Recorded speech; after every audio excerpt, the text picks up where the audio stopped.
يا اهلا وسهلا ومرحبا بكم على قناه ريم الصحراء بيوتي. كما وعدتكم اليوم جبت لكم وصفه ممتازه ضد التجاعيد وترهلات الوجه.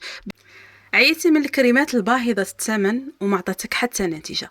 مكون طبيعي وسهل وبسيط موجود في كل بيت. هذه الوصفه خياليه خرافيه، قد ما نوصف لكم ما نقدش نعطيها حقها. عندك تجاعيد، عندك ترهلات في الوجه، بمكون واحد راح تقضي على جميع هذه المشاكل. وزيد ثاني عندها مهمة أخرى، وهي أنها تقضي على الكلف والتصبغات اللي يكون عندها مدة سنين طويلة. جد ممتازة في الكلف والتصبغات وصنضارة البشرة. خليكم مع فيديو، ما تروحوش بعيد. وإذا عجبتكم قناة ريم الصحراء بيوتي ما تنساوش باللايك والاشتراك في القناة. الآن بدنا ندخلوا في مكونات الوصفة كالتالي. فيها أول حاجة هو اللفت الغني عن التعريف الموجود في كل مطبخ. ثاني حاجة عندنا فازلين، أي فازلين كانت عندك، المهم تكون فازلين أصلية.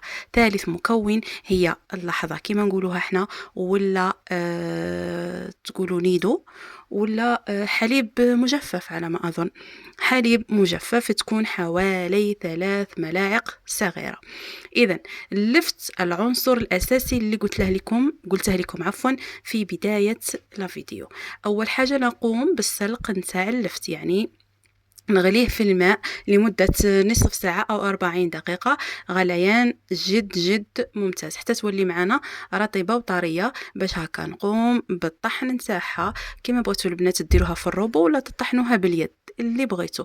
ومن الأفضل تطحنوها في الروبو باش تجي كشكل كريمي وتعطيك داك الشكل، يعني تكون مطحونة مليح مليح، مطحونة مليح مليح، لأن اللفت البنات راح يدخل في الوصفات إن شاء الله تاع التبييض ونضارة البشرة، ويقضي على الكلف، يقضي على التجاعيد، يعطي كما احنا نقولوا يشبع البشرة.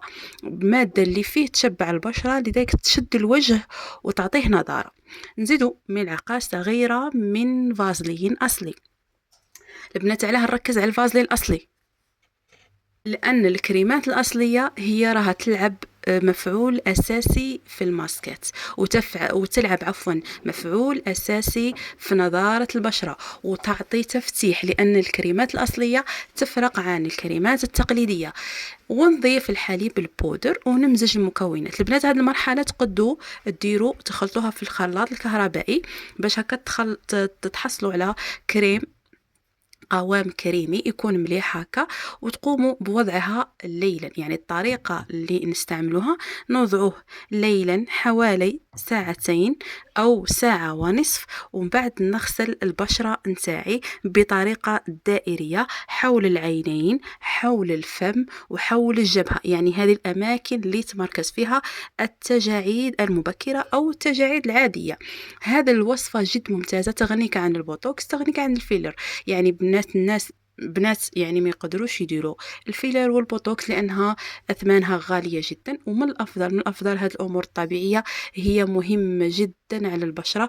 قد ما دت منها البشره تعطيك، يعني قد ما امتصت البشره هذه المواد الطبيعيه تعكس على البشره نضاره، صفاء، وتتهني من التجاعيد. اذا كان هذا الفيديو نتاع اليوم،